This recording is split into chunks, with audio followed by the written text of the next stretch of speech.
Hi, everybody. Welcome to another episode of the Long Distance Work-Life Podcast.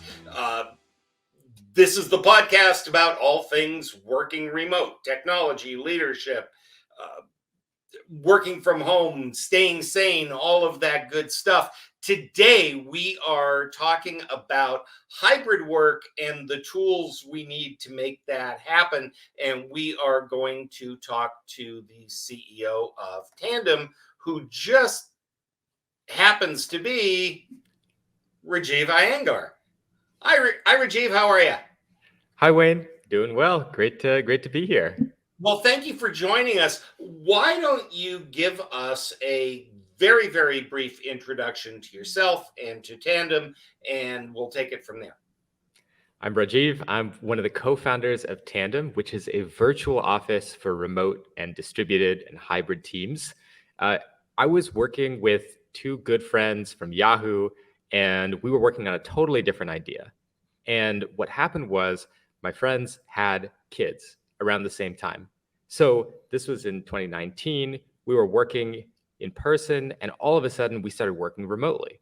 So we felt that transition from working in person every single day, brainstorming, it's in the early stages of a company, it's so important to be creative together.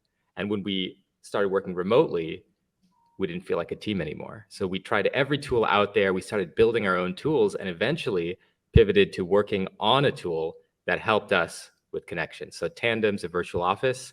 It's used by around 800 companies around the world. And what it lets you do is see at a glance who's around and talk in one click, much like you're sitting in the same room.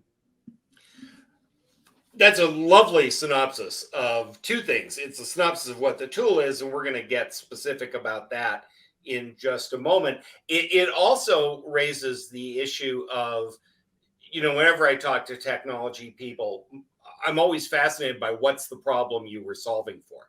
I mean, you're not the first people to find out that you have kids and the world doesn't operate the way you thought it did. That is a very large club. What you mentioned that you wound up building your own tool, and so I know that tools like Zoom and Teams and we can Slack and we can go down the list of existing tools. What were you finding you needed as a team that you weren't getting from what was there? When you're working on a really early stage idea, you're often changing direction very quickly. So it brings to the forefront this problem of how do you really think together, like the creativity, the being on the same page. That is something that's it's possible to do with back-to-back scheduled meetings, but it's very, very difficult, and in practice it doesn't happen. What we found really unlocks that when we deconstructed what it's like working in an office is the spontaneous conversations, the water cooler chats, the tap on the shoulder, the quick chats before the meeting and after the meeting and in between, saying, how are you in the morning, co-working near each other, where you can just seize an idea when it comes and start working on it with others. It's not something you need all the time, but it's essential to a team and feeling connected with your team. So from a functional standpoint, it was the quick water cooler chats. But more than that, there's a relational aspect. So you're getting really personal. I wanted to start a company with my friends.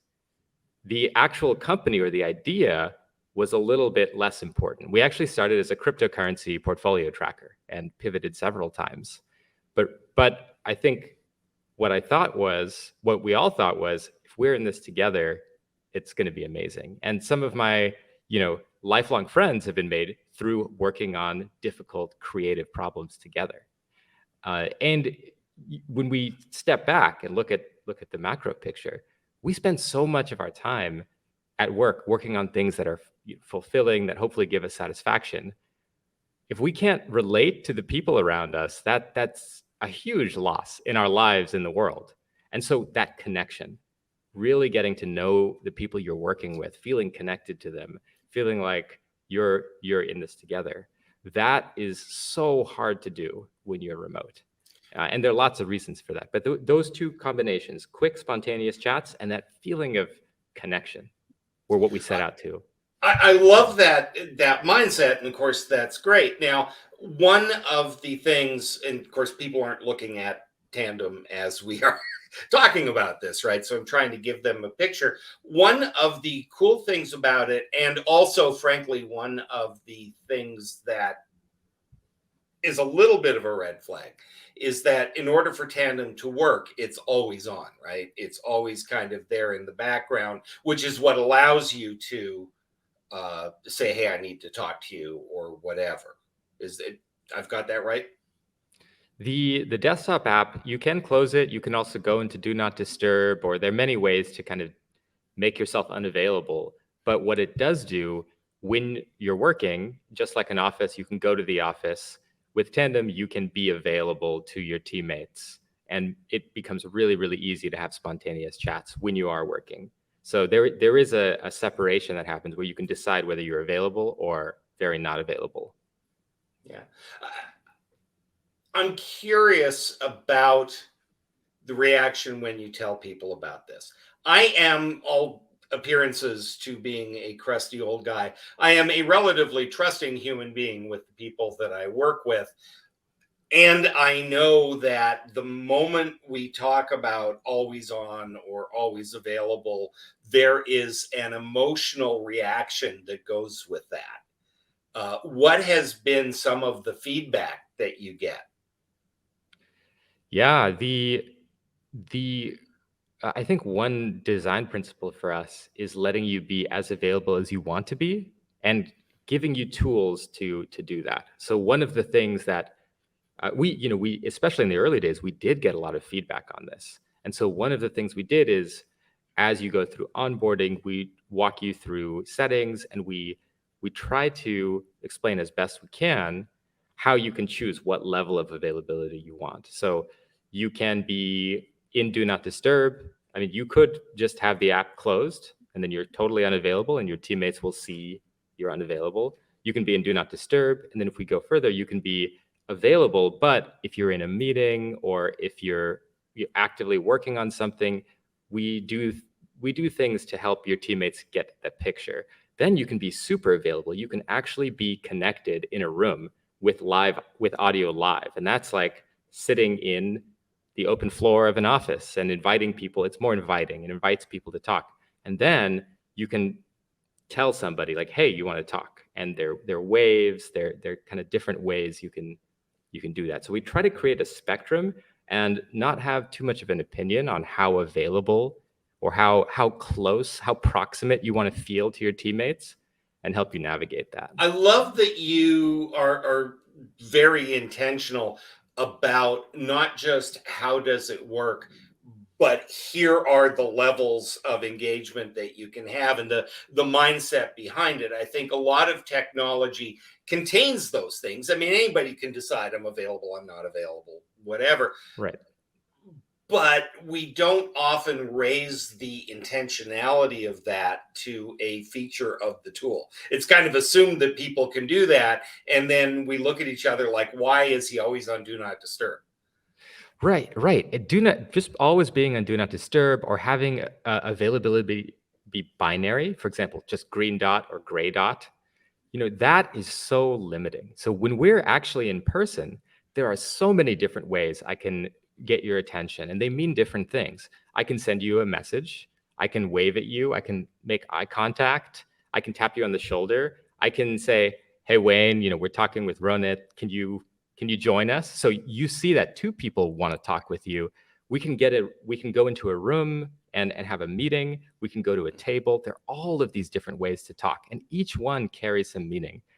And that's what we saw completely missing from remote work. So we started recreating this flexibility of how you talk and relate and feel connected to your coworkers. One of the first things we built was a wave, and it's really simple. You just wave at a teammate, they get a little notification, they can wave back, they can chat back, they can talk, and it lets you just kind of have more spontaneous, more human connection moments. Those connection moments are important. One of the things that you and I were talking about before the microphone rolled, and if you want to hear the really good stuff, folks, you want to hear the conversation that happens before we actually share anything with you. But we were talking about how this binary notion of I'm in the office or I'm not in the office, I'm here or I'm not.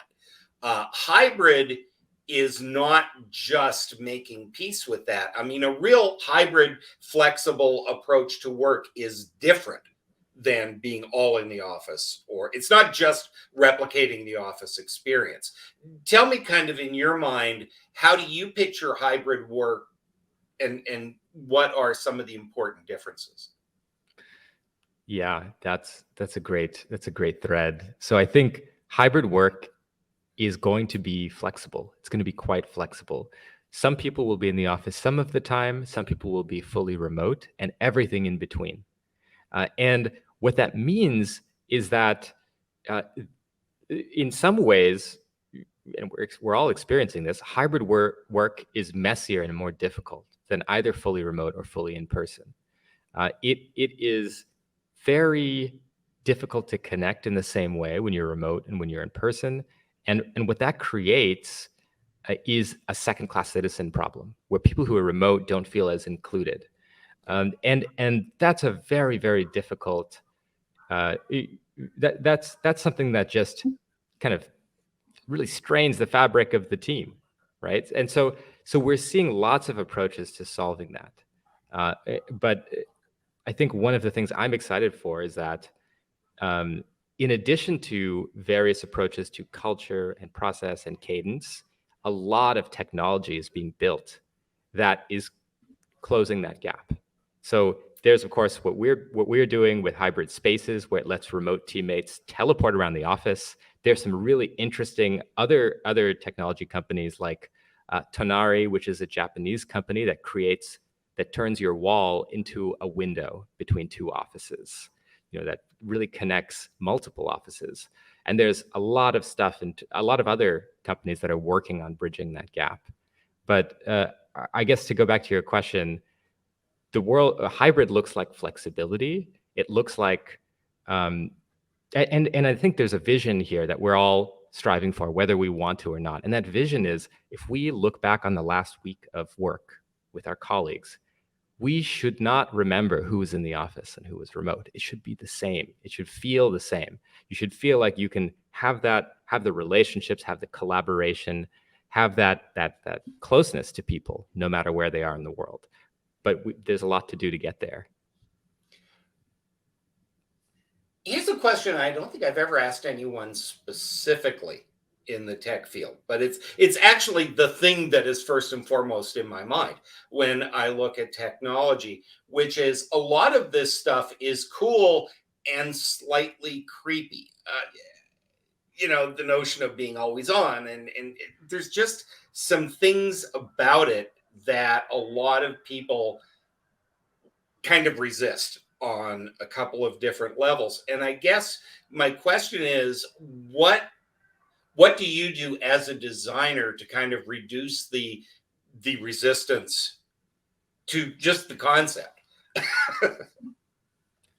Yeah, that, I think, that is a very good observation. And I think with new technology especially, there always is an adoption process. And an adoption curve, and different people and different groups of people adopt it more or less quickly. For example, when you have we have a generation of people who are entering the workforce or in the workforce who grew up as gamers, talking to each other on Discord, hanging out for many hours as they're playing games together. And there's a very clear analogy to being connected on audio or video while you're working on something together, often in a multiplayer app like Figma or Notion. So there's some parallels there. At the same time, you have people who are less comfortable on video. And I think that it's really important to, again, have different ways you could engage, from just a listening mode, for example. That's been one way that we've approached it. allowing you to join a meeting as a listener where you don't send video, you don't send audio, and everybody on the call kind of knows what your role is in that meeting. Also, making the app audio first, so making it very comfortable to join just on audio, I think is really, really important. Another kind of design principle that we've thought about a lot is symmetry.